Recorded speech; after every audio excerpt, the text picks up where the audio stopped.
شروع اللہ کا نام لے کر جو بڑا مہربان نہایت رحم والا ہے۔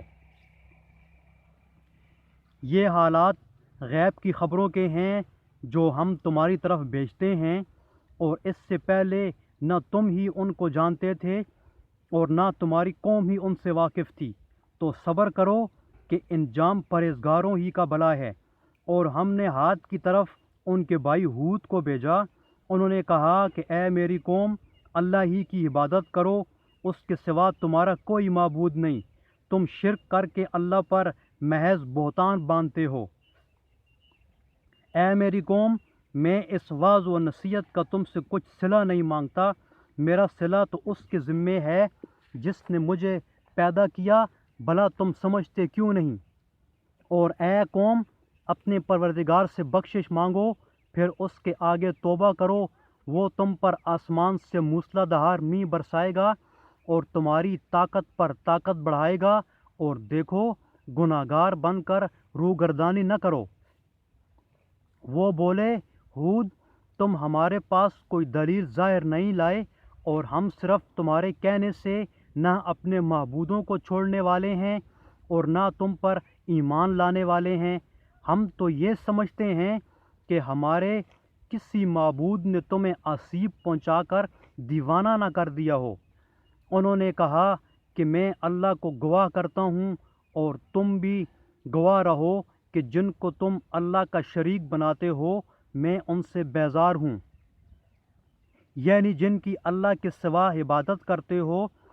تو تم سب مل کر میرے بارے میں جو تدبیر کرنی چاہو کر لو اور مجھے مہلت نہ دو۔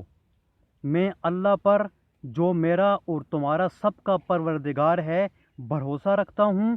زمین پر جو چلنے پھرنے والا ہے وہ اس کو چوٹی سے پکڑے ہوئے ہے، بے شک میرا پروردگار سیدھے رستے پر ہے۔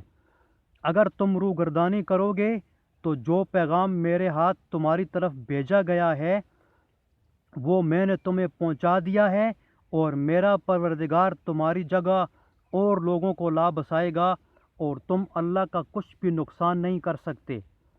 میرا پروردگار تو ہر چیز پر نگہبان ہے۔ اور جب ہمارا حکم یعنی عذاب آ پہنچا تو ہم نے ہود کو اور جو لوگ ان کے ساتھ ایمان لائے تھے ان کو اپنی مہربانی سے بچا لیا اور انہیں عذاب شدید سے نجات دی۔ یہ وہی عاد ہیں جنہوں نے اللہ کی نشانیوں سے انکار کیا اور اس کے پیغمبروں کی نافرمانی کی، اور ہر سرکش و متکبر کا کہا مانا، اور اس دنیا میں لعنت ان کے پیچھے لگی رہی اور قیامت کے دن بھی لگی رہے گی۔ دیکھو، عاد نے اپنے پروردگار سے کفر کیا، سن رکھو، ہود کی قوم عاد پر پھٹکار ہے۔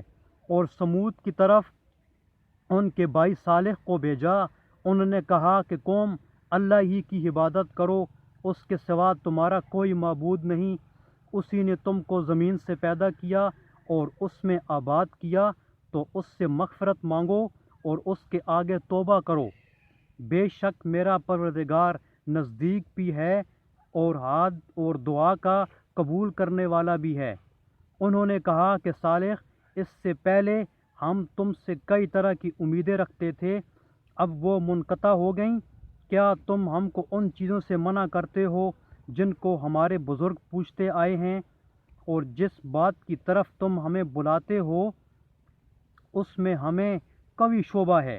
صالح نے کہا، قوم، بھلا دیکھو تو، اگر میں اپنے پروردگار کی طرف سے کھلی دلیل پر ہوں اور اس نے مجھے اپنے ہاتھ سے نبوت کی نعمت بخشی ہو، تو اگر میں اللہ کی نافرمانی کروں تو اس کے سامنے میری مدد کون کرے گا؟ تم تو کفر کی باتوں سے میرا نقصان کرتے ہو۔